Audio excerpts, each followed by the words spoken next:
Olá, tudo bem? Com vida e paz. Muito bom, né?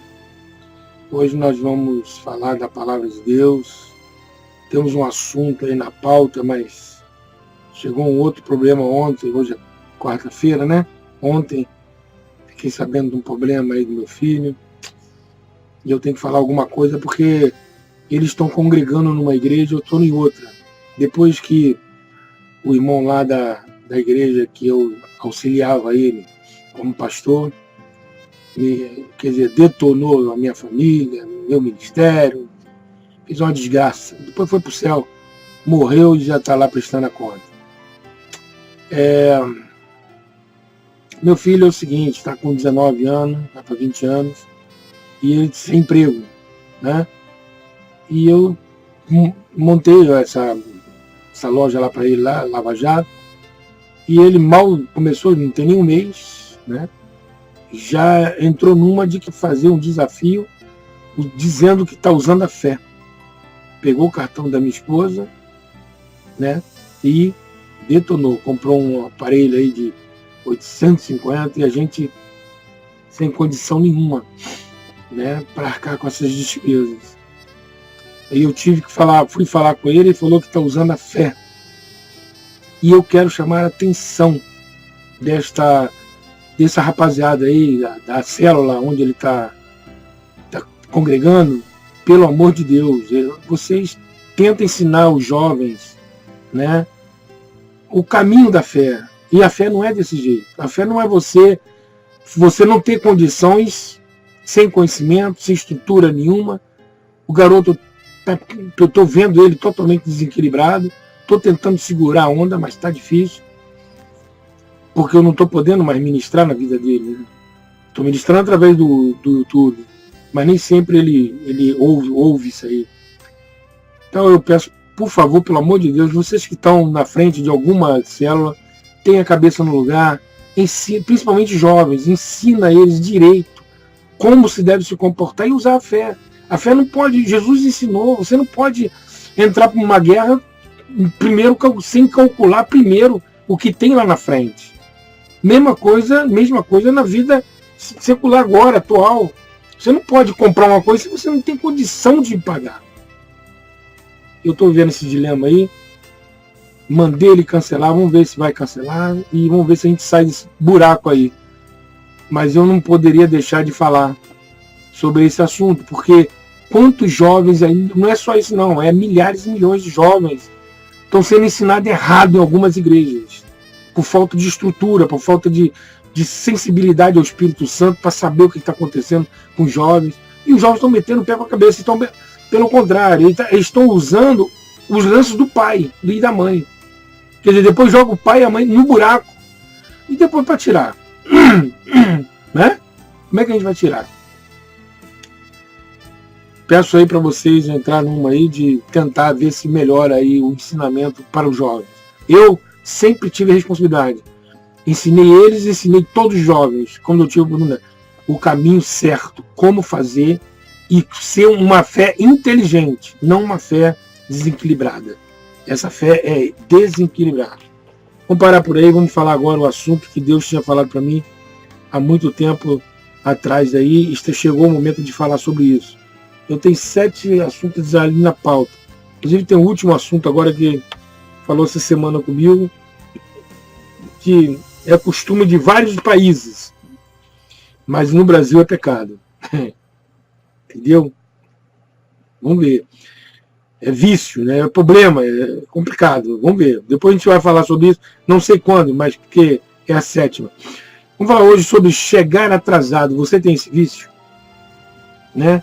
Quantas pessoas têm esse vício, né? De chegar atrasado? Meu Deus! Em todos os segmentos da nossa vida, existem os atrasados. Tem pessoas que já se viciaram em se atrasar. Já conhece a pessoa? Conheço. Aqui em casa, às vezes eu fico preocupado. Que hora que vai começar a igreja, o culto lá? 6 horas. 6 horas estão aqui em casa ainda para sair. Mole. Comigo não. Quando estava comigo, não. Saía 1 hora antes. Tem nem que ver. Tem pessoas que se sentem bem quando chega atrasado. Por quê? Elas acham que vai ser notada agindo assim. Não é? Tem pessoas que têm esse pensamento meio conturbado, né? Eles se sentem as estrelas do evento. Essas pessoas, elas precisam de levar um choque de responsabilidade, porque isso é um vício, entendeu? A pessoa se vicia, né? Não, aí acabou, fica difícil. Chega atrasado no trabalho, chega atrasado no encontro, eu ficava indignado com isso quando a pessoa marcava e chegava atrasado. Quantas pessoas no mundo vivem esse conflito?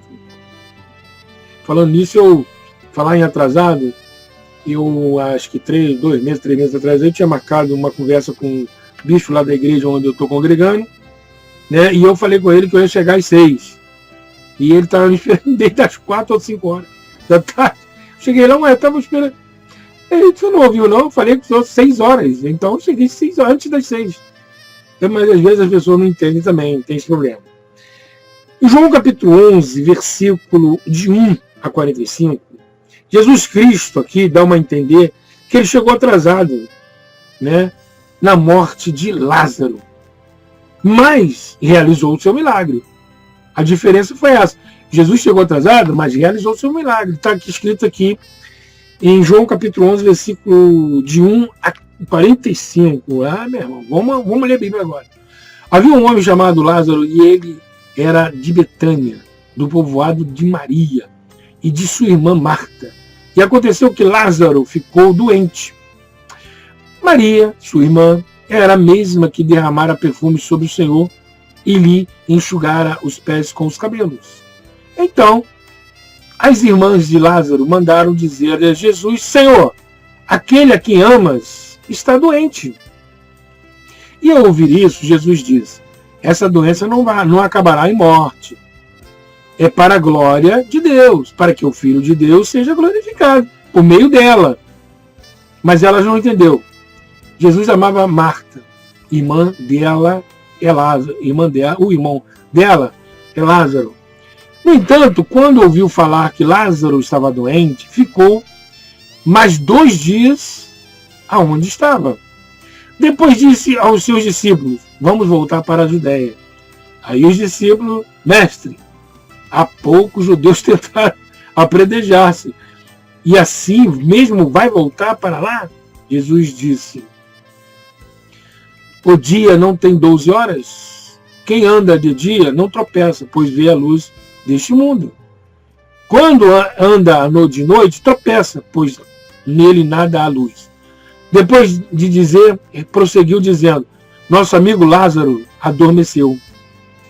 Então, vamos até lá, acordá-lo. Seus discípulos responderam, Senhor, se ele dorme, vai melhorar, deixa ele dormir lá, daqui a pouco ele acorda. Jesus tinha falado da sua morte, mas os seus discípulos pensaram que ele estava falando simplesmente do sono.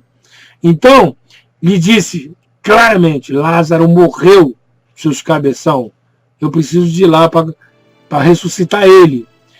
E para o bem de vocês, estou contente por não ter estado lá, para que vocês creiam, mas vamos até ele. Porque se ele estivesse lá, ele não ia acreditar, né? Então teria que morrer.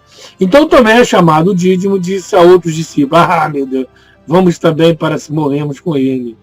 Sempre tem um incrédulo, né? Ao chegar, Jesus verificou que Lázaro estava no sepulcro, e havia 4 dias. Betânia distava de cerca de 3 quilômetros de Jerusalém. Muitos dos judeus tinham ido visitar Marta e Maria, para confortá-la pela perda do seu irmão. Quando Marta ouviu que Jesus estava chegando, foi encontrá-lo. Mas Maria ficou em casa. Disse Maria a Jesus, Senhor, se estivesse aqui, meu irmão não teria morrido. Mas sei que mesmo agora, Deus te dará tudo o que pedires. Disse Jesus, o seu irmão vai ressuscitar. Marta respondeu, eu sei que ele vai ressuscitar na ressurreição nos últimos dias. Disse-lhe Jesus, Marta, eu sou a ressurreição e a vida. Aquele que crê em mim, ainda que morra, viverá. E quem vive e crê em mim não morrerá eternamente. Você crê nisso? Ela respondeu, sim, Senhor, eu creio que tu és o Cristo, o Filho de Deus que devia vir ao mundo. Depois de dizer isso, foi para casa chamando à parte Maria, disse-lhe, o mestre aqui está chamando você. Ao ouvir isso, Maria levantou-se depressa e foi encontrar com ele. Jesus ainda não tinha entrado no povoado, mas estava no lugar onde Marta o encontrava. Quando notaram que ele levantou depressa, que saiu, os judeus que estavam confrontando a casa seguiram supondo que ela ia ao sepulcro para ali chorar. Chegando ao lugar onde Jesus estava, vendo Maria, postou-se aos seus pés e disse, Senhor, se estivesse aqui, meu irmão não teria morrido. Ao ver chorando Maria e os judeus que acompanhavam Jesus, agitou-se no espírito e perturbou-se. Onde colocaram? Perguntou ele. Vem ver, responderam eles. Jesus chorou. Então os judeus disseram, verdadeiramente ele o amava. Mas alguns deles disseram, ele que abriu os olhos do cego não poderia ter impedido que este homem morresse? Jesus, outra vez profundamente comovido, foi até o sepulcro, era uma gruta com uma pedra, colocando a entrada, tire a pedra, disse ele. Disse Maria, o irmão morto, Senhor, ele já chegou, pois já faz 4 dias, disse Jesus, não falei que se você cresce, iria a glória de Deus? Mas começou já a puxar a orelha. Então tiraram a pedra e Jesus olhou para cima e disse, Pai, eu te agradeço porque tu me ouviste. Eu sei que sempre me ouves, mas disse isso por causa do povo, porque aqui para que creiam que tu me enviaste. Depois de dizer isso, Jesus bradou em alta voz, Lázaro, venha para fora. E o morto saiu, com as mãos e os pés envolvidos em faixas de linho e o rosto envolvido em pano. Disse-lhe Jesus, tirem a faixa dele e deixem-no ir. Muitos dos judeus que tinham vindo visitar Maria, vendo o que Jesus fizera, creram nele. Amém? Vamos terminar, porque já estourou já o tempo. Muitas pessoas não entendem que para ver o seu milagre acontecer, ela precisa chegar antes da hora. Muitas pessoas não fazem isso. Quem chega atrasado perde todos os milagres de Jesus. Todos. Todas as pessoas que chegam atrasadas. Quantas pessoas chegam atrasadas no culto e perdem o milagre, né? O milagre já aconteceu e o anjo já passou e ele chegou atrasado. Os atrasados não têm direito de reivindicar o seu milagre. Bem, que você possa meditar, entender, né? E aí Deus fazer o milagre na tua vida. Vamos orar, vamos falar com Deus. Pai querido, Pai amado, eu te agradeço por esta palavra também.